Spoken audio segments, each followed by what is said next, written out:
Dans cette histoire émouvante, suivez le parcours inattendu de Camille Ross, femme de ménage de 36 ans, qui découvrira un piano oublié dans le grenier du mystérieux manoir Dane. Une simple mélodie jouée pendant un orage changera à jamais le destin de Camille et de Grayson Dane, un homme tourmenté par son passé. Avant de commencer cette histoire, commentez ci-dessous d'où vous nous regardez. Le soleil se couchait sur la campagne verdoyante quand Camille Ross arriva devant l'imposant portail du domaine Dane. À 36 ans, elle avait l'habitude des maisons luxueuses. Depuis 8 ans, elle travaillait pour une agence de ménage haut de gamme qui l'envoyait dans les demeures les plus prestigieuses de la région. Mais celle-ci était différente. « Bonjour, je suis Camille Ross. L'agence m'envoie pour le nettoyage », dit-elle en parlant dans l'interphone. Le portail s'ouvrit sans qu'une voix ne lui réponde. Elle avança dans sa vieille voiture le long de l'allée bordée d'arbres centenaires. Madame Peterson, la gouvernante, l'attendait sur le perron. C'était une femme d'une 60aine d'années, au chignon serré et au visage sévère. « Vous êtes en retard », fut sa seule salutation. « Pardon, j'ai eu du mal à trouver l'entrée », s'excusa Camille en sortant son matériel du coffre. « Suivez-moi, je vais vous expliquer les règles. » Camille emboîta le pas à la gouvernante qui marchait d'un pas rapide à travers un hall d'entrée aux dimensions impressionnantes. Des tableaux modernes ornaient les murs blancs et un grand escalier en marbre menait à l'étage. « Vous ne nettoierez que le rez-de-chaussée », expliqua Madame Peterson. « La cuisine, le salon, la bibliothèque et la salle à manger. » « Monsieur, Dan est très strict sur la confidentialité. Il ne veut personne à l'étage et surtout pas dans le grenier. C'est son espace privé. »« Monsieur Dane est présent aujourd'hui ?» demanda Camille. « Monsieur Dane est toujours présent, mais vous ne le verrez probablement jamais. Il reste dans ses quartiers privés quand le personnel est là. » Camille hocha la tête. Ce n'était pas la première fois qu'elle travaillait pour des riches qui préféraient rester invisibles. « Vous avez 4 heures. Tout doit être impeccable. Monsieur Dane déteste la poussière et le désordre. » Madame Peterson lui montra où ranger son matériel, puis la laissa seule. Camille commença par la cuisine, une pièce moderne aux surfaces en inox qui semblait à peine utilisée. Elle continua par le salon, passant son chiffon sur des meubles de designer et des objets d'art qui valaient probablement plus que ce qu'elle gagnait en un an. Elle travaillait en silence, perdue dans ses pensées. Sa vie n'avait rien d'extraordinaire, mais elle s'en contentait. Après la mort de sa mère 3 ans plus tôt, elle avait abandonné ses rêves de devenir pianiste professionnelle. Les factures ne se payaient pas avec des mélodies, et elle avait dû prendre le premier emploi stable qui s'était présenté. 2 heures plus tard, alors qu'elle nettoyait la bibliothèque, le ciel s'assombrit brusquement. De gros nuages noirs s'amoncelaient au-dessus de la propriété. Madame Peterson apparut à la porte. « Un orage arrive. Le personnel rentre plus tôt aujourd'hui. Terminez la bibliothèque et partez. » « Mais je n'ai pas fini. Peu importe, revenez demain. Monsieur Dane n'aime pas avoir d'étrangers dans la maison pendant les orages. » La gouvernante s'éloigna rapidement, laissant Camille perplexe. Quelques minutes plus tard, elle entendit des voitures démarrer. Le tonnerre gronda au loin. Camille accéléra son nettoyage, mais alors qu'elle rangeait ses produits, une forte pluie commença à tomber accompagnée de rafales de vent. Elle s'apprêtait à partir quand elle entendit un bruit inquiétant venant du plafond, comme si quelque chose coulait. Elle hésita. Devait-elle partir comme on le lui avait ordonné, ou vérifier s'il y avait une fuite? Si l'eau endommageait quelque chose de valeur, elle pourrait être tenue responsable. Après un moment de réflexion, elle décida de monter, jeter un coup d'œil rapide. Elle ne toucherait à rien. Elle vérifierait simplement qu'il n'y avait pas de problème. L'étage était aussi luxueux que le rez-de-chaussée, mais plus personnel. Des photos encadrées ornaient les murs du couloir. Un homme plus jeune au côté d'un autre qui lui ressemblait beaucoup, probablement son frère. Camille remarqua une tache d'humidité au plafond, près d'une petite porte qui devait mener au grenier. Elle s'approcha et vit des gouttes d'eau qui commençaient à se former. Sans réfléchir davantage, elle ouvrit la porte et monta l'escalier étroit qui menait au grenier. Contrairement au reste de la maison impeccable, le grenier était poussiéreux et encombré. Des cartons étaient empilés contre les murs et de vieux meubles couverts de draps blancs formaient des silhouettes fantomatiques dans la pénombre. Une petite fenêtre laissait entrer la lumière grise de l'orage. Camille repéra rapidement la fuite. Une tuile déplacée laissait entrer l'eau qui s'écoulait le long d'une poutre. Elle chercha quelque chose pour recueillir l'eau et aperçut un seau vide près d'une grande forme recouverte d'un drap. En se dirigeant vers le seau, son pied heurta quelque chose qui produisit un son musical. Intriguée, elle s'accroupit et découvrit une partition jaunie par le temps. Elle la ramassa délicatement et la déposa sur une table basse. Puis, poussée par la curiosité, elle s'approcha de la grande forme et souleva légèrement le drap. Son cœur s'arrêta un instant. Un piano à queue, magnifique malgré la poussière qui le recouvrait. Ses doigts la démangeaient. Cela faisait si longtemps qu'elle n'avait pas joué. Depuis l'enterrement de sa mère, en fait. Le piano familial avait été vendu pour payer les dettes médicales, et avec lui, une partie de son âme semblait s'être éteinte. « Ce n'est pas le moment », murmura-t-elle, en secouant la tête. Elle plaça le seau sous la fuite et s'apprêta à redescendre. Puis, comme hypnotisée, elle revint vers le piano. D'un geste lent, elle retira complètement le drap, soulevant un nuage de poussière qui dansa dans la lumière tamisée. Le piano était ancien, mais visiblement de grande qualité. Un Steinway. Elle passa ses doigts sur les touches jaunies, n'osant pas appuyer. L'orage redoubla d'intensité, et un éclair illumina brièvement le grenier. Camille sursauta, puis, comme pour défier la tempête, elle s'assit sur le tabouret. « Juste une note, se dit-elle, pour voir s'il est encore accordé. » Elle appuya doucement sur une touche. Le son résonna, légèrement désaccordé, mais toujours beau. Puis une autre, et encore une autre. Sans s'en rendre compte, elle commença à jouer. Une mélodie simple et douce que sa mère fredonnait en faisant le ménage.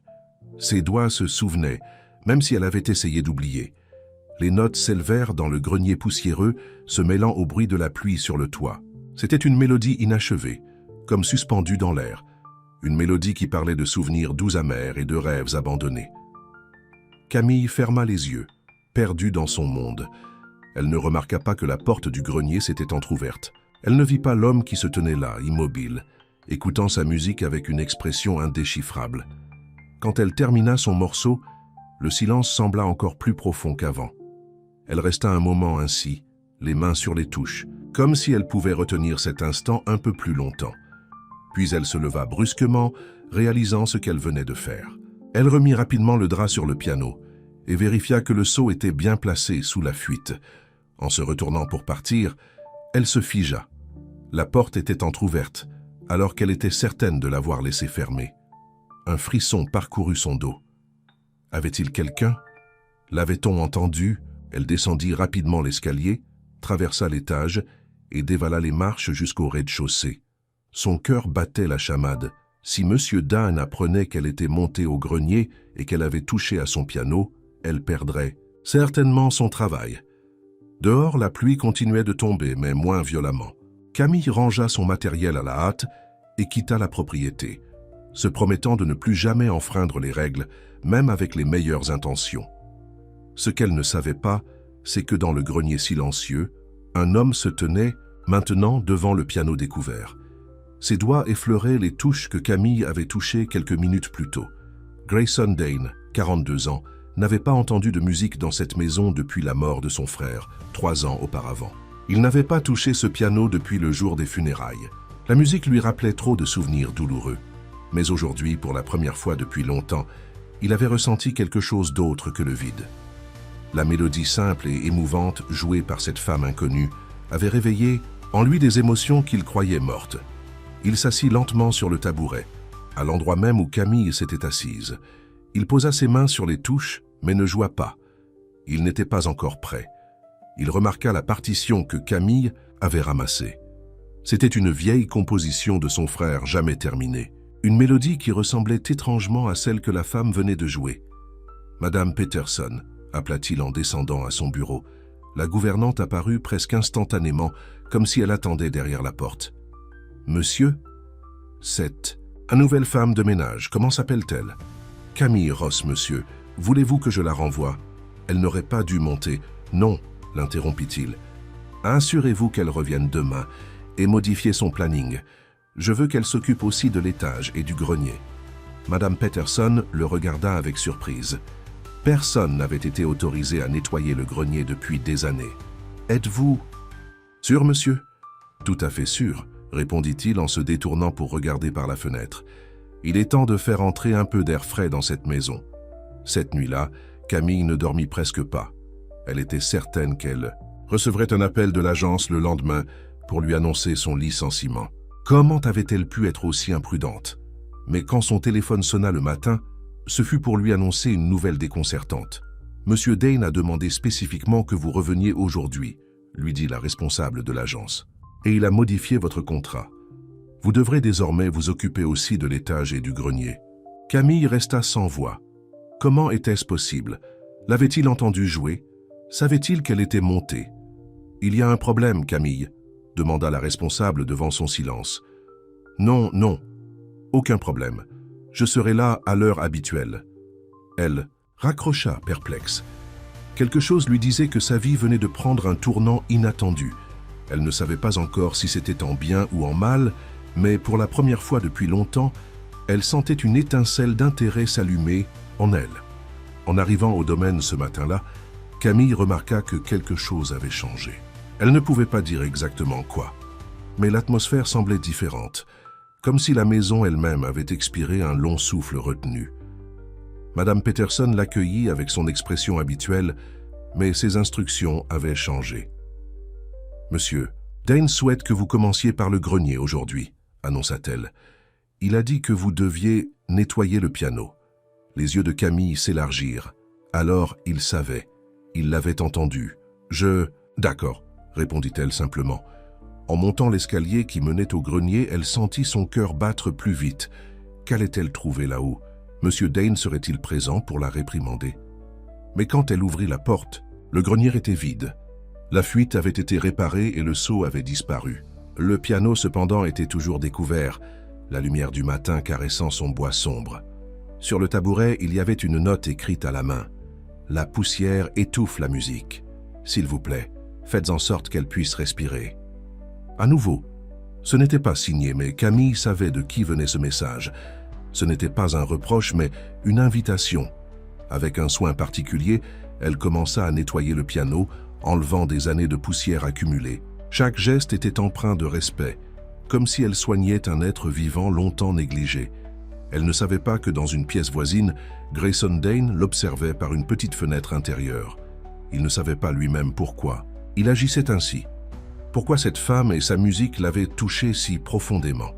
Tout ce qu'il savait, c'est que pour la première fois depuis la mort de son frère, il ressentait autre chose que le vide. Une petite fissure s'était formée dans la glace qui entourait son cœur, et d'une manière ou d'une autre, cette femme inconnue, avec sa mélodie simple et inachevée, en était responsable. Les jours suivants établirent une routine étrange. Chaque matin, Camille commençait par le grenier. Elle passait 1 heure à nettoyer méticuleusement le piano, puis s'occupait du reste de la maison. Jamais elle ne jouait à nouveau, bien que ses doigts la démangeaient chaque fois qu'elle passait son chiffon sur les touches. 1 semaine s'était écoulée depuis l'orage, quand elle trouva une autre note sur le tabouret du piano. « Pourquoi ne jouez-vous plus ?» Simple, direct, sans signature. Camille fixa le papier, incertaine de la réponse à donner. Devait-elle même répondre? Après un moment d'hésitation, elle prit un stylo dans son sac et écrivit au dos du papier « Je ne suis pas payée pour jouer, mais pour nettoyer ». Elle laissa la note sur le tabouret et continua son travail. Le lendemain, elle était partie, remplacée par une nouvelle. La musique ne devrait pas être une question de paiement. Cette fois, Camille ne répondit pas. Ce petit jeu la mettait mal à l'aise. Elle n'avait jamais rencontré son employeur et ses messages mystérieux la troublaient. Elle se concentra sur son travail, ignorant la note. Le jour suivant, une nouvelle partition était posée sur le piano. Une mélodie simple mais belle. Au-dessus était écrit « Pour quand vous serez prête ?» Camille la prit, la plia soigneusement et la mit dans sa poche. Ce soir-là, dans son petit appartement, elle regarda la partition, se demandant qui était vraiment Grayson Dane et pourquoi il semblait si intéressé par sa musique. Le jour suivant, elle trouva le grenier vide. Pas de notes, pas de nouvelle partition. Juste le piano silencieux et immobile sous la lumière du matin. Elle ressentit un étrange pincement de déception. Alors qu'elle nettoyait les touches, un bruit derrière elle la fit sursauter. Elle se retourna vivement. Un homme se tenait dans l'encadrement de la porte. Grand, mince, les cheveux noirs parsemés de gris aux tempes. Son visage avait dû être beau, mais il portait maintenant les marques d'une profonde tristesse. Ses yeux, d'un bleu intense, la fixaient avec une expression indéchiffrable. « Monsieur Dane », murmura Camille, reconnaissant l'homme des photos. « Pourquoi avez-vous arrêté de jouer » demanda-t-il directement, sa voix grave et légèrement rauque, comme s'il n'avait pas beaucoup parlé récemment. Camille hésita. « Je vous l'ai dit. Je suis femme de ménage, pas musicienne. Vous étiez les deux il y a une semaine. » Elle baissa les yeux. « C'était une erreur. Je n'aurais pas dû toucher vos affaires. »« Ce n'était pas une erreur, » répondit-il doucement. C'était la première chose sincère qui se soit produite dans cette maison depuis 3 ans. Un silence s'installa entre eux.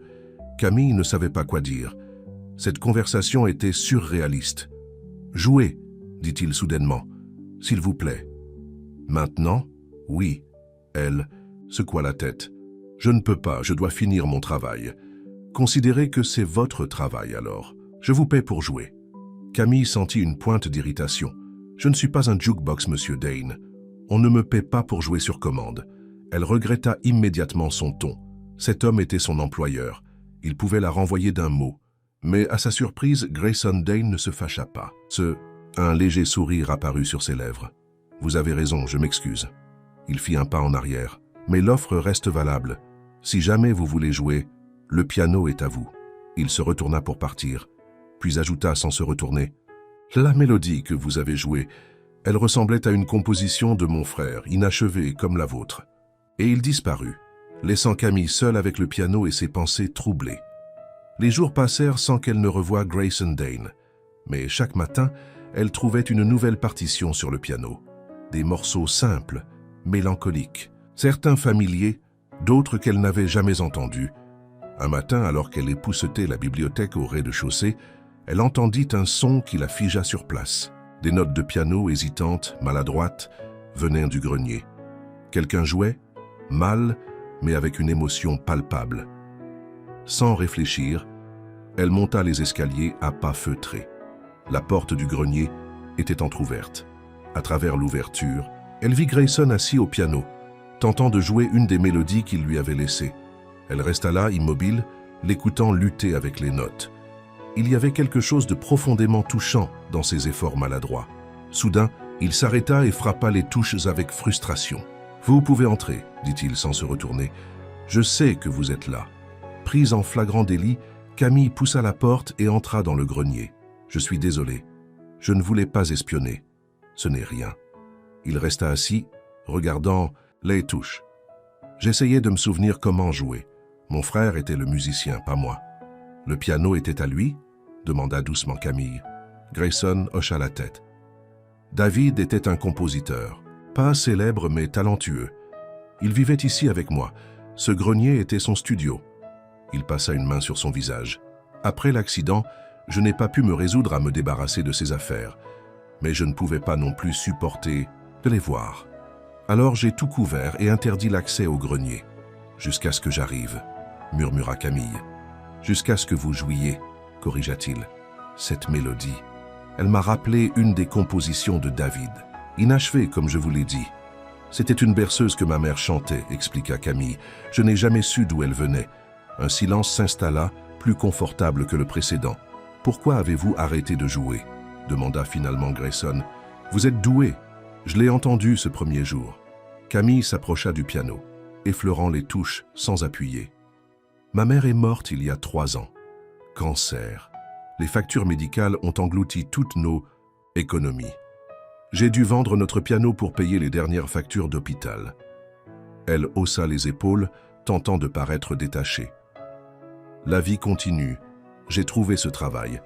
Les factures ne se perdent pas avec des mélodies. »« 3 ans, » répéta doucement Grayson. « C'est aussi quand David est mort. » Leurs regards se croisèrent, reconnaissant une douleur partagée. « Asseyez-vous, » dit Grayson en se levant du tabouret. « S'il vous plaît, je voudrais entendre la fin de cette mélodie. » Cette fois, Camille ne refusa pas. Elle s'assit et posa ses doigts sur les touches.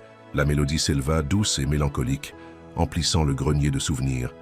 Quand elle eut fini, elle resta silencieuse, les mains sur les touches. « Pourquoi n'êtes-vous devenu pianiste ?» demanda Grayson, debout près du piano. « Je l'étais, ou du moins, J'étudiais pour le devenir. Mais quand ma mère est tombée malade, j'ai abandonné le conservatoire pour m'occuper d'elle. Elle sourit tristement. Et puis, après sa mort, il ne semblait plus y avoir de raison de continuer. Personne n'écoutait plus. « Je vous écoute », dit simplement Grayson. Ces 3 mots résonnèrent en Camille d'une façon qu'elle n'aurait jamais pu prévoir. À partir de ce jour, une nouvelle routine s'établit. Camille continuait à nettoyer la maison, mais chaque jour elle passait 1 heure à jouer du piano, pendant que Grayson l'écoutait, assis dans un vieux fauteuil près de la fenêtre du grenier. Parfois, il parlait après qu'elle ait joué, de petites choses d'abord, la météo, un livre que l'un d'eux avait lu, puis progressivement, de choses plus personnelles. Elle apprit que Grayson dirigeait une entreprise de design de luxe qu'il avait fondée avec son frère. Après la mort de David, il s'était retiré du monde, gérant l'entreprise à distance, refusant les réunions, les galas, les lancements. « Je ne supportais plus leur compassion hypocrite », expliqua-t-il un jour. Tous ces gens qui prétendaient être affectés par la mort de David alors qu'ils ne le connaissaient même pas vraiment. Il lui parla de son enfance avec David, de leurs rêves partagés, de la façon dont la musique avait toujours été le langage de son frère, tandis que lui s'exprimait à travers le design. En retour, Camille lui parla de sa mère, institutrice et mère célibataire, qui avait travaillé de longues heures pour lui offrir des leçons de piano, de son rêve d'enfant de jouer dans de grandes salles de concert, et comment ce rêve s'était tranquillement éteint face aux réalités de la vie. « Mais vous jouez toujours magnifiquement, » dit Grayson. « Je suis rouillé, » répondit-elle en riant. « Vous devriez m'entendre essayer Chopin. Un désastre. J'aimerais vous entendre jouer n'importe quoi, » dit-il doucement. Leurs regards se croisèrent et quelque chose passa entre eux. Une compréhension, une connexion qui dépassait les mots. Un jour, alors que Camille jouait un morceau particulièrement émouvant, elle leva les yeux et vit que Grayson avait les larmes aux yeux. Elle s'arrêta immédiatement. « Non, continuez, dit-il. S'il vous plaît. » Elle reprit, mais ses propres yeux s'embuèrent en voyant l'émotion sur son visage. Pour la première fois depuis longtemps, elle jouait pour quelqu'un qui comprenait vraiment ce que signifiait la musique. Quand elle termina, un silence confortable s'installa entre eux. « C'était la pièce préférée de David, » dit finalement Grayson. « Comment la connaissez-vous ? » « C'était dans les partitions que vous m'avez laissées, » répondit-elle. « Elle m'a touché dès que je l'ai lue. » Grayson se leva et s'approcha du piano. Il sortit d'une pochette en cuir une feuille de papier jaunie. « C'est la dernière composition de David. Il n'a jamais pu la terminer. » Camille regarda la partition. Elle reconnut immédiatement le début de la mélodie qu'elle avait jouée le jour de l'orage. « C'est presque identique à la berceuse. »« De ma mère, » murmura-t-elle, stupéfaite. « Je sais, » répondit Grayson. « C'est ce qui m'a frappé quand je vous ai entendu, comme si d'une manière ou d'une autre, vous connaissiez sa musique sans l'avoir jamais rencontrée. » Leurs doigts se frôlèrent en tenant la partition, et ni l'un ni l'autre ne retira sa main. Ce simple contact semblait aussi intime qu'une étreinte. « Essayez de la jouer, » suggéra doucement Grayson. Camille hocha la tête et commença à déchiffrer la partition. Les notes étaient les mêmes que celles de la berceuse, mais plus riches, plus complexes. Comme si quelqu'un avait pris une simple mélodie et l'avait transformée en quelque chose de plus profond. Elle joua jusqu'à l'endroit où la partition s'arrêtait brusquement. Des notes inachevées, comme une phrase interrompue en plein milieu. « C'est tout ce qu'il a écrit », expliqua Grayson, la voix légèrement tremblante. « Il est mort le lendemain. » Sans réfléchir, Camille continua à jouer, improvisant à partir du point où David s'était arrêté. Elle laissa ses doigts suivre leur instinct, guidés par le souvenir de la berceuse de sa mère. Grayson l'écoutait, immobile, à côté, du piano. Quand elle eut terminé, il posa doucement sa main sur la sienne. « C'était parfait, » murmura-t-il, « comme s'il vous avait soufflé les notes. Leur proximité était électrique. » Pendant un instant, Camille crut qu'il allait se pencher vers elle. Son cœur battait si fort qu'elle était sûre qu'il pouvait l'entendre. Mais le moment fut brisé par l'arrivée de Madame Peterson, qui frappa sèchement à la porte du grenier. « Monsieur Dane, Monsieur Verne est au téléphone. Il dit que c'est urgent. » Grayson s'écarta comme sortant d'une transe. « J'arrive tout de suite. » Madame Peterson jeta un regard suspicieux à Camille avant de disparaître dans l'escalier. « Je dois y aller, » dit Grayson, mon directeur financier. Des problèmes avec un fournisseur. Camille hocha la tête. soudain consciente de la situation. Elle était la femme de ménage. Il était le propriétaire milliardaire. Qu'était-elle en train de faire? Bien sûr, je devrais aussi continuer mon travail. Un silence gêné s'installa entre eux, comme si la réalité venait de s'immiscer dans le monde qu'ils avaient créé dans ce grenier. « Camille, je devrais vraiment y aller », l'interrompit-elle en se levant. « J'ai encore beaucoup à faire aujourd'hui. » Elle sortit rapidement du grenier, le cœur battant, confuse par les émotions qui l'assaillaient. Qu'était-elle en train de faire? De tomber amoureuse de son employeur? C'était ridicule. Des choses comme ça n'arrivaient que dans les films. Ce soir-là, en rentrant chez elle, Camille ne pouvait chasser Grayson de ses pensées. Son visage quand elle jouait, la douceur de sa main sur la sienne, la façon dont il l'écoutait vraiment quand elle parlait. « Sois réaliste », se dit-elle en préparant son dîner solitaire. « Il est juste seul et trouve un peu de compagnie en toi. Ne confonds pas la gratitude avec autre chose. » Mais au fond d'elle, elle savait que ce qui se passait entre eux était plus que cela. Elle avait vu dans ses yeux la même étincelle qu'elle sentait naître en elle. Le lendemain, quand elle arriva au manoir, Madame Peterson l'attendait avec une expression pincée. « Monsieur Dane est parti en voyage d'affaires », annonça-t-elle, froidement. « Il sera absent toute la semaine. »« Oh » fut tout ce que Camille put répondre, essayant de cacher sa déception. « Je vois. Il a laissé des instructions pour que vous continuiez à nettoyer comme d'habitude. » La gouvernante fit une pause, puis ajouta d'un ton légèrement méprisant, « y compris le grenier. » Bien sûr. Camille monta au grenier, s'attendant presque à trouver une note, mais il n'y avait rien. Juste le piano silencieux et les partitions soigneusement rangées. Elle résista à l'envie de jouer. Sans Grayson pour l'écouter, cela semblait vide de sens. La semaine passa lentement. Camille effectuait ses tâches mécaniquement, son esprit souvent perdu dans les souvenirs des moments passés dans le grenier. Elle remarqua les regards de plus en plus suspicieux de Madame Peterson et des autres membres du personnel. Des murmures s'arrêtaient quand elle entrait dans une pièce. Des regards s'échangeaient. Un jour, alors qu'elle nettoyait la cuisine, elle surprit une conversation entre Madame Peterson et le jardinier. « Se fait des idées », disait la gouvernante, comme si Monsieur Dane pouvait s'intéresser à une femme de ménage. « Ce ne serait pas la première fois qu'un homme riche s'entiche d'une employée, » répondit le jardinier, passagèrement peut-être. « Mais elle n'est pas de son monde. Et après ce qui s'est passé avec David, Monsieur Dane a besoin de stabilité, pas d'une aventure avec une... » Camille s'éloigna, les joues brûlantes de honte et de colère. Ils avaient raison, bien sûr. Elle n'était pas du même monde que Grayson. Qu'avait-elle imaginé? Qu'il tomberait amoureux d'elle, qu'il vivrait heureux pour toujours dans son manoir. Ridicule, murmura-t-elle en essuyant rageusement une larme. Cette nuit-là, elle prit une décision. Elle appellerait l'agence demain et demanderait à être réaffectée. Ce petit conte de fées avait assez duré. Il était temps de revenir à la réalité. Mais le lendemain matin, quand elle arriva au manoir, Grayson était de retour. Il l'attendait dans le hall d'entrée, l'air fatigué mais souriant. « Bonjour Camille », dit-il simplement. « Monsieur Dane », répondit-elle formellement, consciente des oreilles qui pouvaient traîner. « J'espère que votre voyage s'est bien passé. »« Pas vraiment », admit-il. « J'aurais préféré être ici. » Il fit une pause, puis ajouta plus doucement. « Le piano était trop silencieux sans vous. » Camille sentit son cœur s'accélérer, mais elle se rappela sa résolution. « Monsieur Dane, je pense qu'il serait préférable que je demande à l'agence de m'affecter à une autre maison. » Son sourire disparut. « Pourquoi? Je crois que ce serait plus approprié. »« Approprié ?»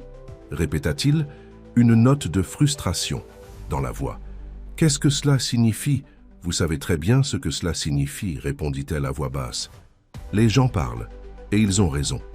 Je suis votre femme de ménage. Rien de plus ne peut... » « Venez avec moi, » l'interrompit-il, tournant les talons sans attendre sa réponse. Hésitante, Camille le suivit jusqu'à son bureau. Une fois la porte fermée, il se tourna vers elle. « Je me fiche de ce que pensent les gens, » dit-il fermement. « Et je me fiche que vous soyez ma femme de ménage. Ce qui se passe entre nous... » « Et que se passe-t-il exactement entre nous, Monsieur Dane ?» demanda-t-elle, tentant de garder sa voix ferme. Il la regarda un long moment, puis dit doucement « Vous m'avez ramené à la vie, Camille. Avant que vous ne jouiez cette mélodie, j'étais comme mort à l'intérieur. Vous avez fait quelque chose que personne d'autre n'a pu faire en 3 ans. Vous m'avez fait ressentir à nouveau. Camille sentit ses résolutions vaciller face à l'émotion dans sa voix. « Je ne veux pas être juste une distraction, » murmura-t-elle. « Quelque chose pour vous faire oublier votre douleur momentanément. Vous êtes bien plus que cela, » dit-il en s'approchant d'elle. « Vous êtes la musique qui est revenue dans ma vie quand je pensais ne plus jamais l'entendre. » Il tendit la main et toucha doucement sa joue. Ce simple contact envoya des frissons dans tout son corps. « J'ai besoin de vous, Camille, » murmura-t-il. « Pas comme femme de ménage, comme la personne qui a rappelé à mon cœur comment battre. » Le temps sembla s'arrêter, alors qu'ils se regardaient. Toutes les raisons pour lesquelles cela ne pouvait pas fonctionner. Leur monde différent, son statut d'employé, les qu'en dira-t-on, semblaient s'évanouir face à la vérité simple de ce qu'ils ressentaient l'un pour l'autre. Lentement, Grayson se pencha vers elle. Camille ferma les yeux, son cœur battant à tout rompre, mais avant que leurs lèvres ne se touchent, la porte du bureau s'ouvrit brusquement. « Grayson, enfin te voilà. J'ai essayé de t'appeler toute la semaine. » Une femme élégante se tenait dans l'encadrement de la porte, grande, blonde, vêtue d'un tailleur coûteux. Son regard passa de Grayson à Camille avec une expression de surprise, puis de compréhension calculatrice. « Oh, je dérange peut-être ?»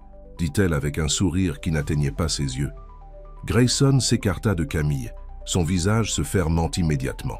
« Vanessa, » dit-il froidement, « qu'est-ce que tu fais ici ?» « Est-ce une façon d'accueillir ta fiancée ?» répondit la femme, en entrant dans la pièce comme si elle lui appartenait. « Surtout quand je reviens après tant de temps pour voir comment tu vas. » Camille sentit le sol se dérober sous ses pieds. « Fiancée ?» Grayson était fiancé. « Ex-fiancé », corrigea Grayson, la mâchoire serrée. « Nous n'avons plus rien à nous dire depuis que tu as rompu nos fiançailles après l'accident de David. » Vanessa agita la main avec désinvolture. « Un malentendu, chérie. J'avais juste besoin de temps. Et maintenant, je suis prête à reprendre. Là où nous nous étions arrêtés. » Son regard se posa sur Camille, la détaillant de haut en bas. « Tu ne nous présentes pas ?» Grayson semblait pris au piège, partagé entre la colère et l'embarras. « Camille Ross ?» se présenta-t-elle elle-même, retrouvant sa dignité. « Je suis la femme de ménage, et je dois retourner à mon travail. Veuillez m'excuser. » Sans attendre de réponse, elle sortit du bureau, le cœur brisé, mais la tête haute derrière. Elle entendit Grayson l'appeler, mais elle ne se retourna pas. Les larmes menaçaient de couler et elle refusait de pleurer devant eux. Fiancé. Bien sûr qu'il était fiancé, ou avait été fiancé. Quelle importance! C'était un monde auquel elle n'appartenait pas, un monde de gens beaux et riches qui jouaient dans une autre ligue. Elle monta directement au grenier, rassembla ses produits de nettoyage et s'apprêta à descendre. Mais avant de partir, elle s'arrêta devant le piano. Sans réfléchir, elle s'assit et joua une dernière fois la mélodie de David, y ajoutant la fin qu'elle avait improvisée. La musique s'éleva dans le grenier, portant toute sa tristesse, sa déception, mais aussi la beauté des moments qu'ils avaient partagés. Quand elle eut terminé, elle se leva, essuya une larme et quitta le grenier. Il était temps de revenir à la réalité. En descendant l'escalier, elle ne vit pas Grayson qui se tenait en bas, l'écoutant jouer une dernière fois, le cœur serré par la peur de la perdre, juste au moment où il commençait à revivre. « Je démissionne », annonça Camille au téléphone le lendemain matin. « Je ne peux plus travailler au domaine Dane. »« Camille, que s'est-il passé ?» demanda la responsable de l'agence, surprise. « Monsieur Dane a spécifiquement demandé vos services. Il paie le double du tarif habituel. » « Des raisons personnelles, » répondit-elle brièvement. « Je peux terminer la semaine si nécessaire, mais ensuite, j'aimerais être affectée ailleurs. » Après quelques protestations supplémentaires, la responsable accepta à contre-cœur. « Très bien, mais vous devez finir la semaine. Je n'ai personne. » « Pour vous remplacer immédiatement. » Camille raccrocha, un mélange de soulagement et de tristesse l'envahissant. 3 jours. Elle devait encore passer 3 jours dans cette maison, à éviter Grayson et sa fiancée revenue. « Ex-fiancée », se rappela-t-elle, puis secoua la tête avec frustration. Quelle importance! Fiancée ou ex-fiancée, cette Vanessa appartenait au monde de Grayson, d'une façon dont Camille ne ferait jamais partie. En arrivant au domaine ce jour-là, Camille fut soulagée de voir que la voiture de sport rouge, qui était garée devant la veille, probablement celle de Vanessa, avait disparu. Elle espérait que Grayson serait également absent, peut-être parti avec la belle blonde pour une réconciliation romantique. Madame Peterson l'accueillit avec son habituelle froideur, mais il y avait quelque chose de différent dans son attitude, presque une lueur de satisfaction dans ses yeux. « Monsieur Dane est dans son bureau », annonça-t-elle. « Il a laissé des instructions pour que vous commenciez par nettoyer là-bas aujourd'hui. » Le cœur de Camille s'accéléra. « Je préférerais commencer par l'étage comme d'habitude. Ce sont les ordres de Monsieur Dane, » insista la gouvernante. « Son bureau, maintenant. » Résignée, Camille prit son chariot de nettoyage et se dirigea vers le bureau de Grayson. Elle frappa doucement à la porte, espérant presque qu'il n'y aurait pas de réponse. « Entrez », répondit la voix grave qu'elle connaissait maintenant si bien. Elle poussa la porte, gardant les yeux baissés. « Bonjour, Monsieur Dane, je suis venu nettoyer votre bureau. »« Camille » dit-il en se levant de son fauteuil. « S'il vous plaît, regardez-moi. » À contre-cœur, elle leva les yeux. Il semblait fatigué, comme s'il n'avait pas dormi de la nuit. Ses cheveux étaient ébouriffés et sa chemise légèrement froissée, un contraste frappant avec son apparence habituellement impeccable. « Je dois vous expliquer pour Vanessa, commença-t-il. « Ce n'est pas nécessaire, l'interrompit Camille. « Votre vie privée ne me regarde pas. Je suis juste ici pour nettoyer. »« S'il vous plaît, écoutez-moi, insista-t-il. « Ce n'est pas ce que vous pensez. J'ai donné ma démission, dit-elle rapidement. Je terminerai la semaine, puis une autre. Personne de l'agence prendra le relais. » Grayson la regarda comme si elle l'avait giflé. « Vous partez à cause de Vanessa ?»« Je pars parce que c'est la meilleure chose à faire, » répondit-elle, luttant pour garder sa voix stable. « Ce qui s'est passé entre nous, c'était une erreur. Nous appartenons à des mondes différents. »« Je ne crois pas ça, » dit-il en s'approchant d'elle. « Et vous non plus. S'il vous plaît, ne rendez pas les choses plus difficiles, » supplia-t-elle. « Laissez-moi juste faire mon travail ces derniers jours, et ensuite nous pourrons tous les deux passer à autre chose. » Un silence tendu s'installa entre eux. Finalement, Grayson hocha la tête, l'expression résignée. « Comme vous voulez, » dit-il, doucement. « Mais sachez que Vanessa ne signifie rien pour moi. Elle est partie il y a 3 ans quand j'avais le plus besoin d'elle, juste après la mort de David, quand j'ai abandonné ma vie publique pour m'isoler ici. Elle a rompu nos fiançailles parce que je n'étais plus l'homme ambitieux et sociable qu'elle avait connu. Hier était la première fois que je la voyais depuis. » Camille ne savait pas quoi répondre. Elle voulait le croire, mais elle avait peur. Peur de s'autoriser à ressentir quelque chose qui ne pourrait que la blesser davantage. « Je vais vous laisser travailler, » dit finalement Grayson en se dirigeant vers la porte. « Mais s'il vous plaît, avant de partir définitivement, jouez une dernière fois dans le grenier. Je vous écouterai même si vous ne voulez pas me voir. » Il sortit avant qu'elle puisse répondre, la laissant seule avec ses doutes et ses émotions conflictuelles. Les 2 jours suivants se passèrent dans une tension étrange. Camille évitait Grayson et il semblait respecter son souhait en se faisant rare. Elle nettoyait mécaniquement, essayant de ne pas penser à ce qu'elle laisserait derrière elle. Elle n'était pas retournée au grenier. Le piano restait silencieux, attente d'une musique qui ne viendrait peut-être plus jamais. Le matin de son dernier jour arriva. Camille se présenta tôt, espérant terminer rapidement et partir avant que la plupart du personnel n'arrive. À sa surprise, la maison semblait déserte. Même Madame Peterson n'était pas là pour l'accueillir avec son regard désapprobateur habituel. Elle commença son nettoyage par le rez-de-chaussée, travaillant rapidement et efficacement. Alors qu'elle finissait la bibliothèque, elle remarqua une enveloppe posée sur la table avec son nom écrit dessus. Hésitante, elle l'ouvrit.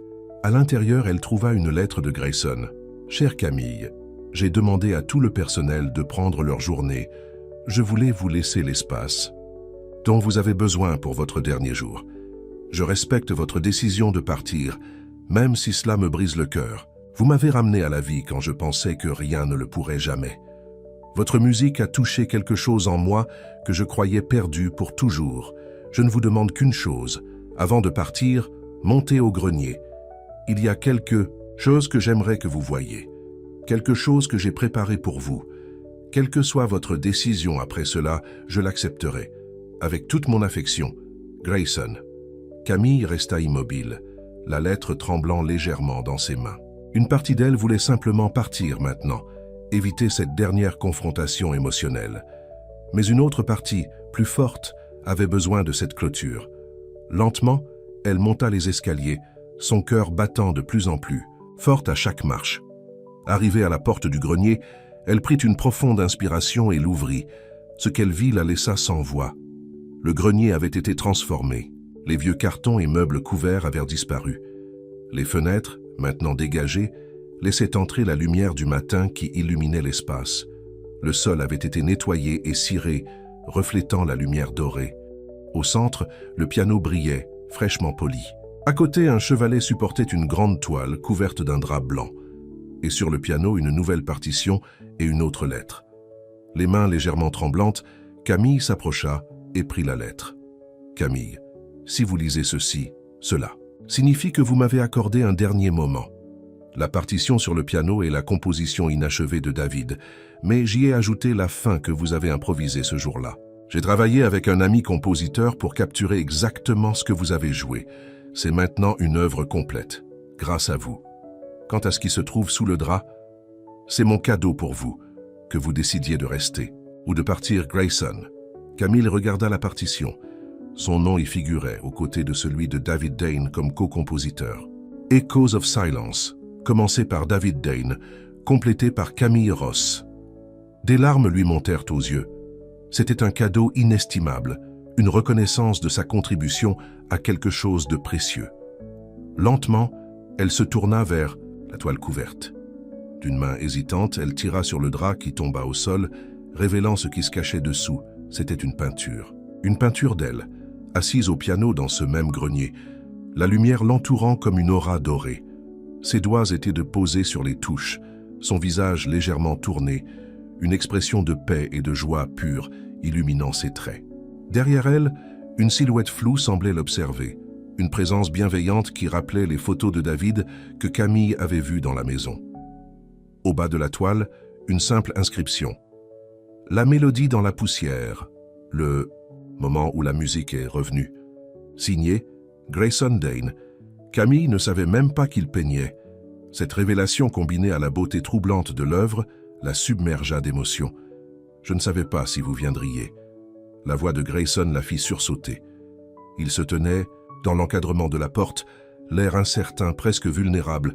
« C'est magnifique », murmura-t-elle, désignant la peinture. « Je ne savais pas que vous étiez peintre. »« Je ne l'étais plus », répondit-il en entrant dans le grenier. « Comme tant d'autres choses, j'avais abandonné après la mort de David, jusqu'à ce que vous jouiez et que quelque chose se réveille en moi. » Il s'approcha lentement comme s'il craignait qu'elle ne s'enfuit. « J'ai peint toutes les nuits depuis que vous avez commencé à jouer ici. C'est la première toile que je termine en 3 ans. » Un silence s'installa entre eux, moins tendu que les précédents, chargés d'émotions non dites. « Vanessa est partie, dit-il finalement. Pour de bon cette fois. Elle était revenue parce qu'elle avait appris que je recommençais à peindre, que je sortais de mon isolement. Elle pensait que je redevenais l'homme qu'elle avait voulu épouser. » Il fit un pas de plus vers Camille. « Mais je ne suis plus cet homme, et je ne veux plus l'être. » L'homme que j'étais n'avait jamais vraiment écouté la musique de son frère. Il n'avait jamais vraiment pris le temps d'apprécier la beauté dans les petites choses. Il courait après le succès, les réceptions, les galeries prestigieuses. Il était maintenant si proche qu'elle pouvait sentir son parfum subtil. « C'est vous qui m'avez montré ce que je manquais, Camille. Pas en essayant de me changer ou de me guérir, mais simplement en étant vous-même, en jouant cette mélodie ce jour d'orage, sans savoir que j'écoutais. La plus pure, la plus belle chose que j'ai jamais entendue. Ses yeux bleus brillaient d'une intensité qui la captivait. Je sais que nos mondes semblent différents, mais ce n'est qu'une apparence. Au fond, nous sommes pareils, vous et moi. 2 personnes qui ont perdu quelqu'un qu'ils aimaient. 2 personnes qui ont abandonné leur passion. 2 personnes qui, ensemble, ont commencé à guérir. » Il tendit la main, effleurant à peine sa joue. « Ne partez pas, murmura-t-il. Pas à cause de ce que les autres pourraient penser. Pas à cause de Vanessa ou de Madame Peterson ou de quiconque.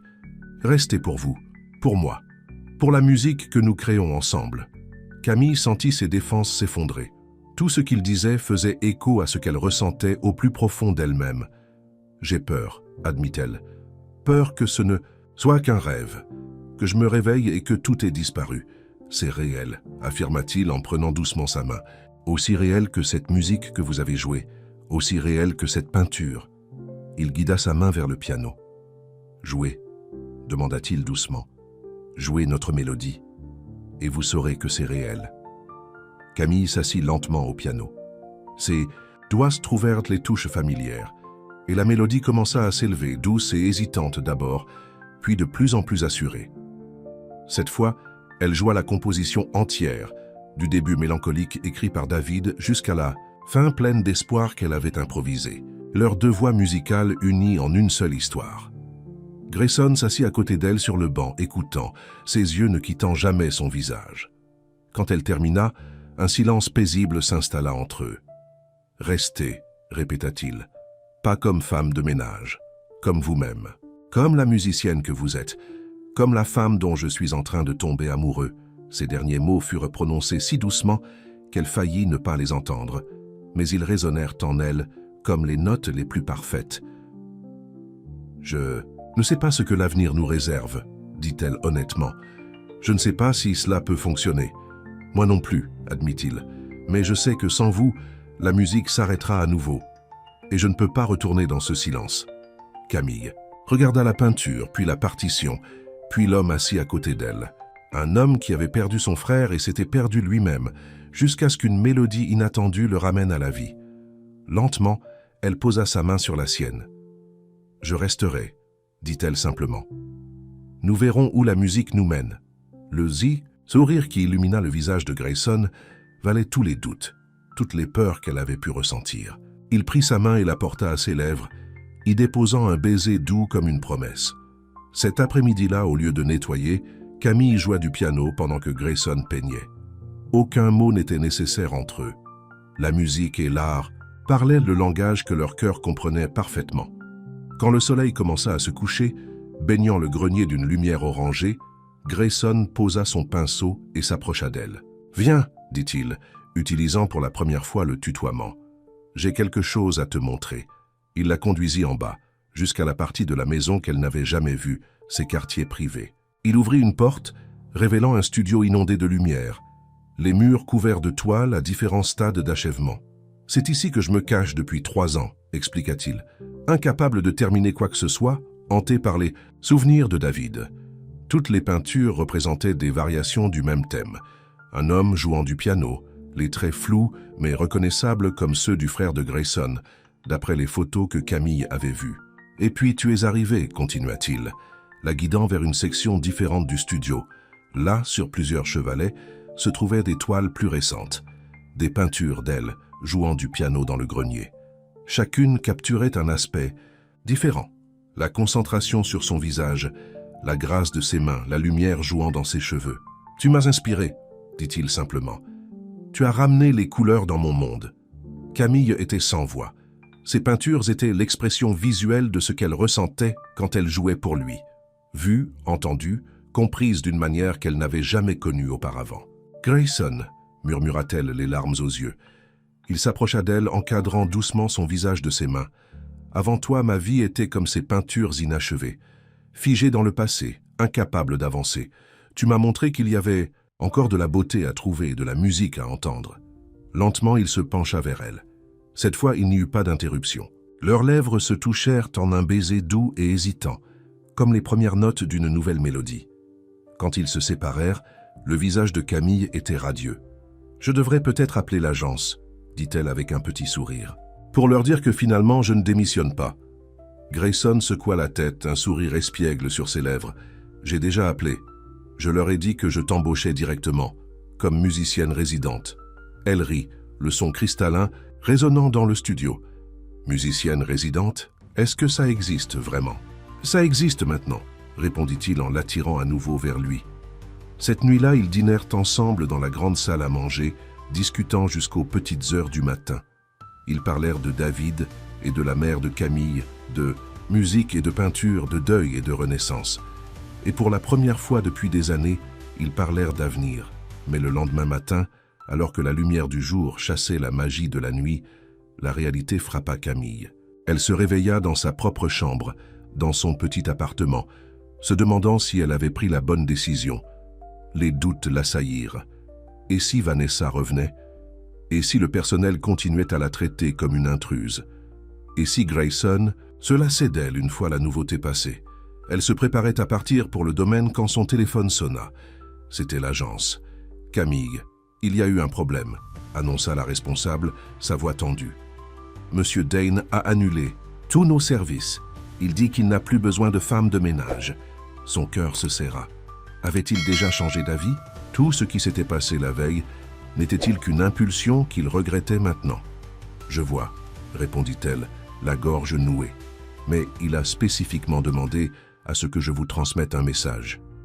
Un message? Oui, il a dit. Et je cite, « Dites à Camille que la poussière est partie et que la musique attend. » Qu'est-ce que cela signifie, Camille? Un sourire se dessina lentement sur les lèvres de Camille. Cela signifie que j'ai un nouveau travail, Madame Martin. Un travail pour lequel je suis vraiment qualifiée. Elle raccrocha, prit sa veste et sortit. Mais au lieu de prendre le bus qui la menait habituellement au domaine, elle vit une voiture familière garée devant son immeuble.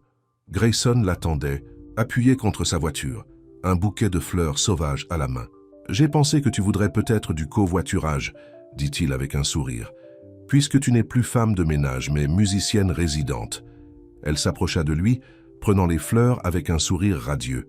« Et qu'est-ce qu'une musicienne? » « Résidente est censée faire exactement? » « Eh bien, répondit-il en lui ouvrant la portière, pour commencer, elle pourrait m'aider à trier toutes les compositions inachevées de David, puis peut-être donner des leçons de piano dans la communauté, si elle le souhaite, ou simplement jouer pour un peintre qui a trouvé sa muse. » Camille monta dans la voiture, sentant les derniers doutes s'évanouir.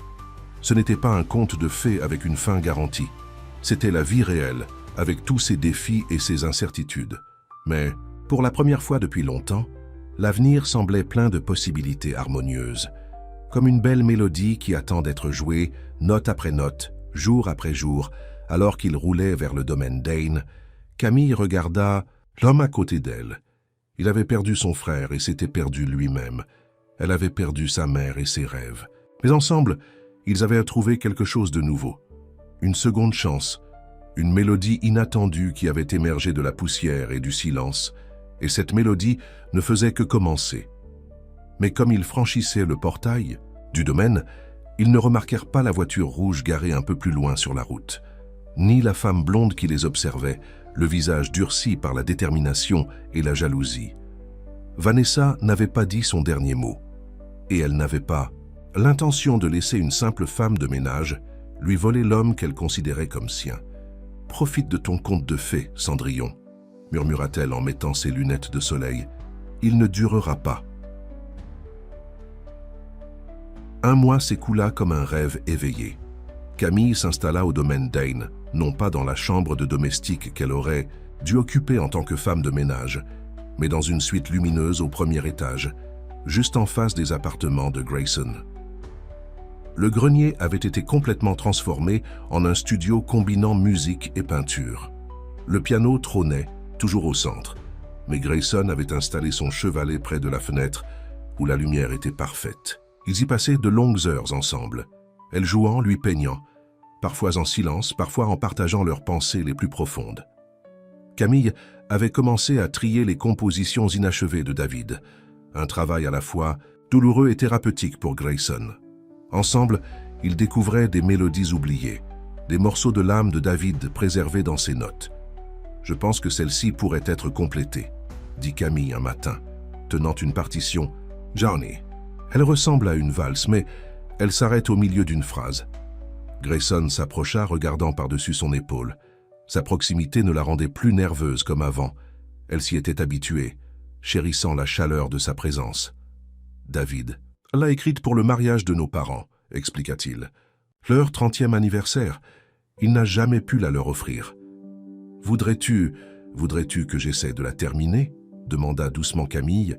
Il embrassa le sommet de sa tête, un geste devenu familier et réconfortant. « J'adorerais ça. » Leur bonheur semblait parfait, presque trop beau pour être vrai. Et comme souvent dans la vie, quand tout semble parfait, l'univers prépare un test. Le test arriva sous la forme d'une invitation. La galerie d'art la plus prestigieuse de la ville organisait une exposition spéciale intitulée « Renaissance ». Des artistes qui avaient surmonté des tragédies personnelles pour créer à nouveau. Le directeur de la galerie avait entendu parler du retour de Grayson Dane à la peinture et l'avait invité à exposer ses nouvelles œuvres. « C'est une opportunité incroyable », dit Camille, quand Grayson lui montra l'invitation. « Tu devrais accepter. Mais elle vit l'hésitation dans ses yeux.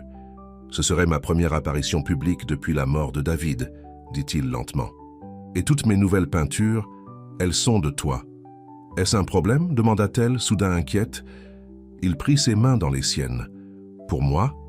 Jamais. Je suis fier de ces tableaux, fier de ce que tu m'as inspiré. Il hésita. Mais cela signifierait exposer notre relation au monde extérieur. Les médias, les critiques, la société, ils seront impitoyables quand ils découvriront qui tu es, d'où tu viens. Que je suis une ancienne femme de ménage, tu veux dire, dit-elle doucement. Ce n'est pas ce que je voulais. Non, c'est exactement ce que tu voulais dire, l'interrompit-elle. Et tu as raison. Ils parleront, ils inventeront des histoires, ils essaieront de nous faire du mal. Grayson semblait déchiré. Je ne veux pas te faire traverser ça. Peut-être que c'est trop tôt. Peut-être que nous devrions attendre. Attendre quoi? Demanda Camille. Que je devienne miraculeusement quelqu'un d'autre, que mon passé change, que les gens cessent d'être cruels et superficiels. Elle se leva et marcha jusqu'à la fenêtre du grenier, regardant le jardin en contrebas. Si tu refuses cette exposition à cause de moi, je ne me le pardonnerai jamais, dit-elle finalement. C'est ta chance de revenir à la vie publiquement, de montrer au monde que tu as survécu, que ton art a survécu. Mais à quel prix? Murmura-t-il. Elle se retourna vers lui, l'expression déterminée. Aucun prix n'est trop élevé pour quelque chose qui compte vraiment. Tu m'as appris ça.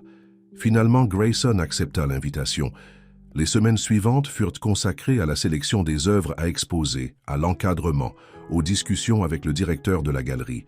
Camille restait à l'écart de ses préparatifs, préférant se concentrer sur la musique, terminant la valse de David et explorant ses propres compositions. La veille de l'ouverture de l'exposition, alors qu'il dînait dans la grande salle à manger, Grayson semblait particulièrement nerveux. « Il y a quelque chose dont nous devons parler », dit-il, posant sa fourchette. À propos de demain soir, Camille sentit son cœur se serrer.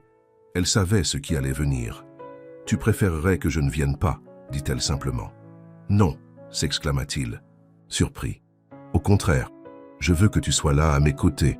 C'est juste que… » Il prit une profonde inspiration. « Je voulais te prévenir. Vanessa sera probablement présente. » Camille se figea. « Vanessa? Pourquoi? Son père est un important mécène de la galerie. Et elle a toujours aimé être vue aux événements importants. » Un silence tendu s'installa. « Es-tu inquiet de la voir ?» demanda finalement Camille, essayant de garder sa voix neutre. « Non, » répondit honnêtement Grayson. « Je suis inquiet de ce qu'elle pourrait faire ou dire. Vanessa peut être vindicative quand elle se sent rejetée. » Camille hocha la tête lentement. « Je comprends. Peut-être serait-il plus simple que je reste ici après tout. »« Absolument pas, » dit fermement Grayson en prenant sa main par-dessus la table. « Ces peintures sont de toi, pour toi. Tu as tout à fait ta place à cette exposition. Je voulais juste que tu sois préparé. » Elle lui sourit, touchée par sa préoccupation.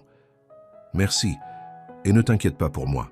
Je peux gérer Vanessa et tous les autres. » Cette nuit-là, alors, qu'il se tenait sur le balcon de la chambre de Camille, regardant les étoiles, Grayson semblait avoir quelque chose d'autre à l'esprit. « Tu sais, dit-il doucement, quand David est mort, j'ai cru que je ne ressentirais plus jamais de joie, que la vie avait perdu tout son sens. »« Je sais, murmura-t-elle, se blottissant contre lui. J'ai ressenti la même chose après la mort. De ma mère. Mais maintenant, continua-t-il, je me réveille chaque matin avec un sentiment que je n'avais pas connu depuis si longtemps. De l'anticipation, de l'espoir. » Il se tourna vers elle, prenant son visage en coupe. « Et c'est grâce à toi. Tu as ramené la musique dans ma vie, Camille. Pas seulement celle du piano, mais celle de l'âme. » Il l'embrassa doucement, puis plus, profondément, comme s'il voulait lui transmettre tout ce qu'il ressentait à travers ce baiser. « Je t'aime », murmura-t-il contre ses lèvres. C'était la première fois qu'il le disait si clairement, bien que ses actions l'aient montré de 1000 façons. Camille sentit des larmes de joie lui piquer les yeux. « Je t'aime aussi », répondit-elle. « Plus que je ne pensais possible d'aimer à nouveau. » Ils restèrent enlacés sous les étoiles, savourant ce moment parfait, ignorant les défis que le lendemain leur réservait. Le soir de l'exposition arriva. apportant avec lui une nervosité que Camille n'avait pas ressentie depuis ses récitals, de piano au conservatoire. Elle avait passé des heures à se préparer, voulant être à la hauteur de l'événement. Grayson lui avait offert une robe, une création bleu nuit d'un designer de renom, élégante sans être ostentatoire, qui mettait en valeur sa silhouette gracile et la profondeur de ses yeux. « Tu es magnifique », dit-il quand elle descendit. L'escalier. Lui-même était saisissant dans son costume sombre, ses cheveux coiffés en arrière révélant la forte structure de son visage. « Prêt à affronter le monde ?» demanda-t-elle avec un sourire nerveux. « Avec toi à mes côtés. » Toujours. La galerie était bondée quand ils arrivèrent. Des lumières tamisées mettaient en valeur les tableaux exposés sur les murs blancs. Des serveurs circulaient avec des plateaux de champagne et d'amuse-bouche. L'élite culturelle et sociale de la ville était présente, créant un bourdonnement constant de conversation. Dès leur entrée, toutes les têtes se tournèrent. Grayson, Dance, le reclus artistique, était de retour et avec une inconnue à son bras. Les murmures commencèrent immédiatement. Le directeur de la galerie, un homme d'une 60aine d'années au sourire chaleureux, s'avança pour les accueillir. « Grayson, mon cher ami, quel plaisir de vous avoir parmi nous ce soir. » Son regard, curieux, se posa sur Camille. « Et vous devez être la mystérieuse muse dont tout le monde parle. »« Antoine, je vous présente Camille Ross, » dit Grayson avec une fierté évidente. « Camille, Antoine Dubois, le directeur de la galerie, et un vieil ami. »« Enchanté, » dit Camille, serrant la main tendue. « Tout le plaisir est pour moi, mademoiselle. »« Ross, vos portraits sont extraordinaires. Grayson a capturé quelque chose de vraiment spécial. » Camille rougit légèrement. C'était étrange de voir ces portraits exposés, d'être l'objet de tant d'attention et de curiosité. Antoine les guida à travers la galerie, s'arrêtant devant chaque tableau pour de brèves explications. Les peintures étaient disposées chronologiquement, commençant par les dernières œuvres que Grayson avait terminées avant la mort de David, des tableaux vibrants de vie et de couleurs, suivis par quelques toiles sombres et tourmentées de sa période de deuil, et finalement, les nouvelles œuvres, dominées par les portraits de Camille au piano. Le contraste était saisissant. Les visiteurs s'attardèrent devant chaque toile, commentant l'évolution émotionnelle évidente, l'émergence d'une nouvelle profondeur dans le travail de Grayson. Camille observait les réactions, fascinée par la façon dont les gens interprétaient les tableaux, dont il lisait l'histoire de Grayson et la sienne à travers son art. « Quelle surprise de te voir ici, Grayson. Je pensais que tu avais définitivement renoncé à la vie publique. » La voix, délibérément forte pour attirer l'attention, fit se retourner Camille. Vanessa se tenait là, resplendissante dans une robe rouge moulante, ses cheveux blonds impeccablement coiffés, un verre de champagne à la main. « Vanessa, » dit simplement Grayson, son bras se resserrant instinctivement autour de la taille de Camille. « Et la femme de ménage », continua Vanessa, son regard dédaigneux passant sur Camille. « Ou devrais-je dire la musicienne résidente. Quel titre? Créatif. » Plusieurs personnes autour d'eux se turent, écoutant l'échange avec un intérêt non dissimulé. « Camille est une pianiste talentueuse, » répondit calmement Grayson. « Elle a complété plusieurs des compositions inachevées de David. » Un murmure surpris parcourut le petit groupe. David Dane était une légende locale, et l'idée que quelqu'un touche à son œuvre était à la fois fascinante et potentiellement scandaleuse. « Vraiment ?» dit Vanessa, feignant l'intérêt. « Comme c'est présomptueux. » Camille sentit la colère monter en elle, mais avant qu'elle puisse répondre, Antoine intervint. « Mademoiselle Ross, j'ignorais que vous étiez musicienne. Quelle merveilleuse synergie avec le travail de Grayson. Nous avons justement un piano dans la salle adjacente, pour nos soirées musicales. Peut-être pourriez-vous nous faire l'honneur de jouer quelque chose? Une des compositions de David, peut-être ?» Vanessa sourit triomphalement, pensant avoir acculé Camille. Jouer devant ce public élitiste était une chose, mais jouer une composition de David Dane devant des gens qui l'avaient connu et aimé, c'était un piège parfait. Grayson ouvrit la bouche pour refuser au nom de Camille, mais elle le devança. « Ce serait un plaisir, » dit-elle avec une assurance qui surprit tout le monde, y compris elle-même. Une petite procession se forma, suivant Antoine et le couple vers la salle de musique. Le piano, un magnifique Steinway noir, attendait sur une petite estrade. Camille s'approcha, caressant les touches du bout des doigts. Elle se sentait étrangement calme maintenant, comme avant un récital important. « Je vais jouer la dernière composition de David Dane, » annonça-t-elle à l'assemblée qui s'était réunie. Une pièce qu'il n'a jamais pu terminer. Avec la permission de son frère, j'ai eu l'honneur de la compléter. Elle s'assit et plaça ses doigts sur les touches. Fermant les yeux, elle commença à jouer. Les premières notes de Echoes of Silence s'élevèrent dans la salle, douces et mélancoliques. Camille se laissa porter par la musique, oubliant l'audience, oubliant Vanessa et ses remarques cruelles, oubliant même Grayson. Il n'y avait plus que les notes, l'histoire qu'elle racontait, une histoire de perte, de douleur, mais aussi d'espoir et de renouveau. Quand elle atteignit la partie qu'elle avait composée, la transition fut si naturelle que même les oreilles les plus averties auraient eu du mal à discerner où finissait David et où commençait Camille. La mélodie s'épanouit, s'élevant dans une célébration de la vie qui persiste malgré tout. Les dernières notes résonnèrent dans la salle silencieuse. Pendant un moment, personne ne bougea ni ne parla. Puis, comme une vague, les applaudissements éclatèrent. Camille ouvrit les yeux, surprise par la réaction. Des larmes coulèrent sur les visages de plusieurs personnes. Une femme âgée s'approcha, tremblante d'émotion. « J'étais la professeure de piano de David », dit-elle en prenant les mains de Camille. « Je n'aurais jamais cru entendre la fin de cette pièce. C'était parfait, comme s'il vous avait guidé. » D'autres s'avancèrent, partageant leurs souvenirs de David, remerciant Camille d'avoir donné vie à sa dernière œuvre. Grayson se tenait en retrait, les yeux brillants de fierté et d'amour. Vanessa avait disparu, sa tentative d'humiliation ayant spectaculairement échoué. Le reste de la soirée passa comme dans un rêve.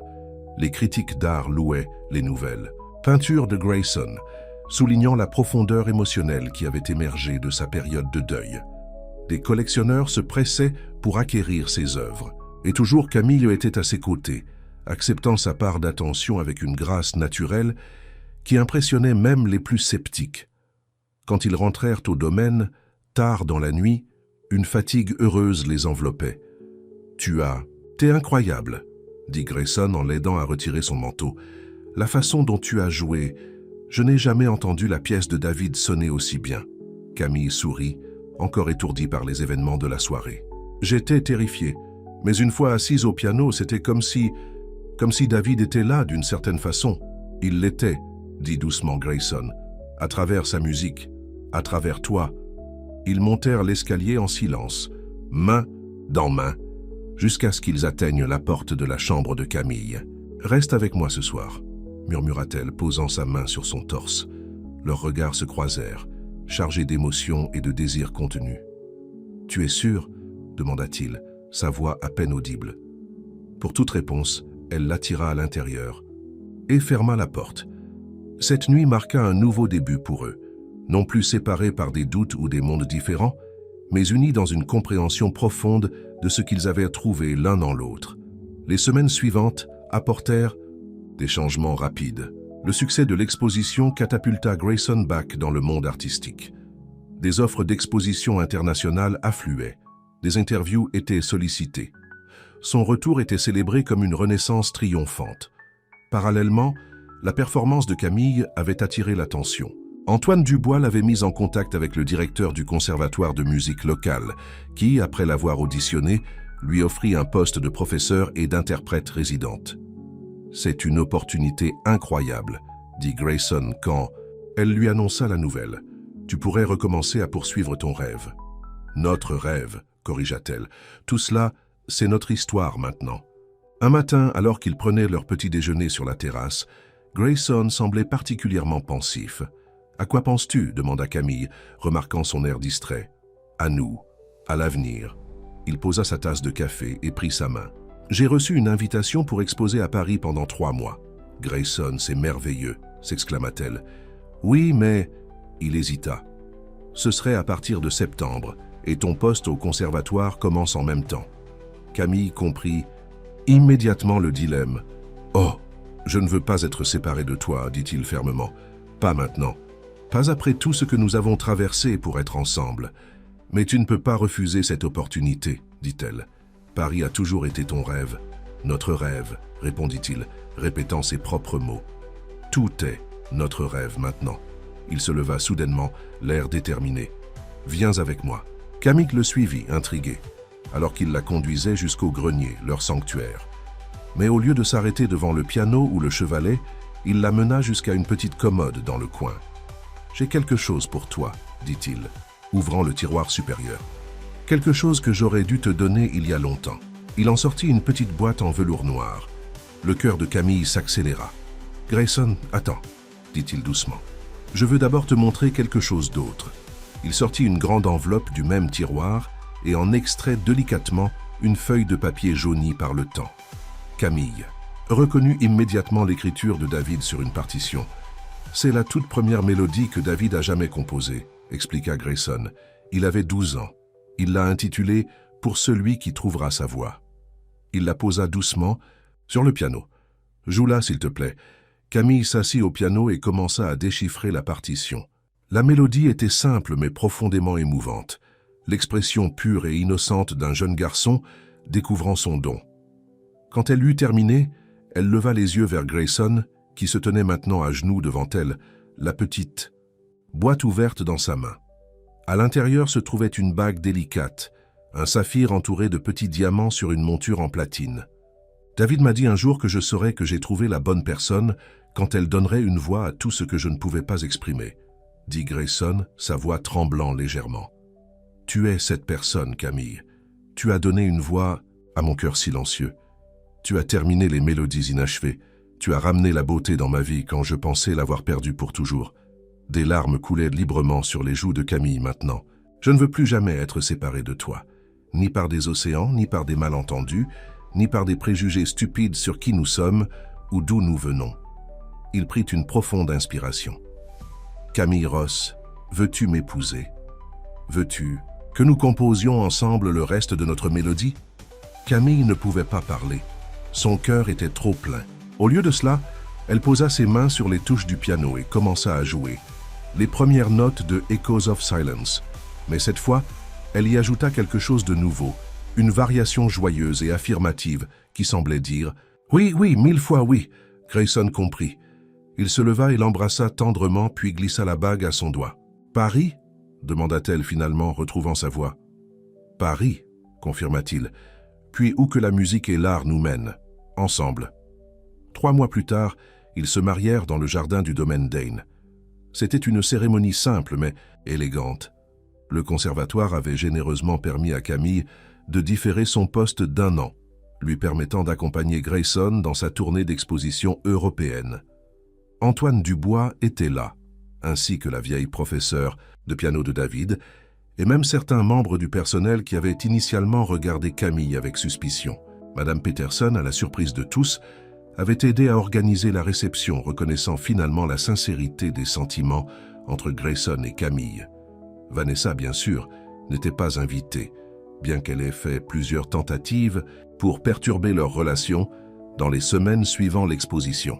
Ses efforts avaient été vains face à la force du lien qui unissait désormais Camille et Grayson. La réception battait son plein quand Camille s'éclipsa un moment pour se rendre au grenier. Elle avait besoin d'un instant de calme, de réflexion, sur le chemin parcouru. Le piano l'attendait, fidèle compagnon de son voyage. Elle s'assit et joua doucement, laissant ses doigts exprimer la joie et la gratitude qui l'envahissaient.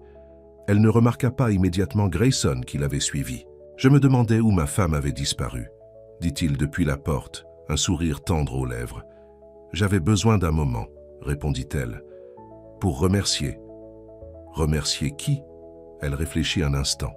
« Le destin, la musique, la poussière qui couvrait ce piano. » Elle sourit. « Peut-être même l'orage qui m'a fait monter ici ce premier jour. » Grayson s'approcha et s'assit à côté d'elle sur le banc du piano. « J'ai un cadeau de mariage pour toi, » dit-il, sortant une grande enveloppe de sa veste. « Je voulais te le donner en privé. » Intriguée, Camille ouvrit l'enveloppe. À l'intérieur se trouvaient des papiers légaux qu'elle mit un moment à comprendre. « C'est... Tu as acheté mon ancien piano ?» s'exclama-t-elle abasourdie. Grayson hocha la tête. « Il m'a fallu du temps pour le retrouver. La famille qui l'avait acheté après ta mère, l'avait revendu. Il a changé de main plusieurs fois. Mais il est de nouveau à toi maintenant. » Camille était sans voix. Ce piano avait été le cœur de son enfance, le compagnon de ses premiers rêves. Le vendre avait été comme arracher une partie d'elle-même. « Il est en route vers Paris en ce moment, » continua Grayson. « Il nous attendra dans notre appartement. Là-bas. Comment as-tu su combien cela signifierait pour moi? Murmura-t-elle, émue au-delà des mots. Parce que je te connais, répondit-il simplement. Comme tu me connais, nos cœurs jouent la même mélodie maintenant. Il déposa un baiser sur sa tempe. Prête à revenir à notre fête, nos invités doivent se demander où nous sommes passés. Camille jeta un dernier regard au piano du grenier, le témoin silencieux du début de leur histoire. « Oui, dit-elle, prenant sa main. Je suis prête. » Alors qu'ils descendaient ensemble l'escalier, Camille pensa à la route qui l'avait menée jusqu'ici. Une route semée d'épreuves et de pertes, mais qui avait finalement conduit à quelque chose de beau et d'inattendu, comme une mélodie qui émerge lentement du silence, note après note, jusqu'à devenir une symphonie complète. Elle pensa à sa mère, qui lui avait donné la musique, à David, dont les compositions inachevées avaient créé un pont entre elle et Grayson, au hasard qui les avait réunis, un orage, une fuite, un piano couvert de poussière.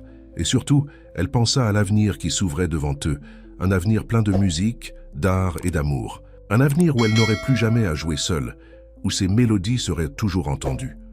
Ce soir-là, sous les étoiles, alors que les derniers invités partaient et que le domaine retrouvait son calme, Grayson entraîna Camille dans une danse lente sur la terrasse, sans musique mais ils n'en avaient pas besoin. Ils entendèrent la même mélodie dans leur cœur. « Heureuse, Madame Dan » murmura-t-il à son oreille. « Plus que je ne l'aurais cru possible » répondit-elle, en se blottissant contre lui. Au-dessus d'eux, la lune brillait comme un témoin silencieux de leur bonheur. Et quelque part, peut-être, deux âmes veillaient sur eux, une mère qui avait sacrifié ses rêves pour sa fille, et un frère qui avait laissé derrière lui des mélodies inachevées, attendant la bonne personne pour les compléter. Dans le grenier, le piano attendait patiemment leur retour, libéré de sa poussière et de son silence, prêt pour de nouvelles mélodies, de nouvelles histoires, de nouveaux rêves à réaliser. Car c'est ainsi que les plus belles histoires se poursuivent, non pas avec une fin, mais avec un nouveau commencement. Une nouvelle page, une nouvelle mesure, une nouvelle mélodie qui attend d'être jouée. Et cette mélodie, comme l'amour qui avait fleuri entre Camille et Grayson, ne ferait que devenir plus riche et plus profonde avec le temps. Oa est fine.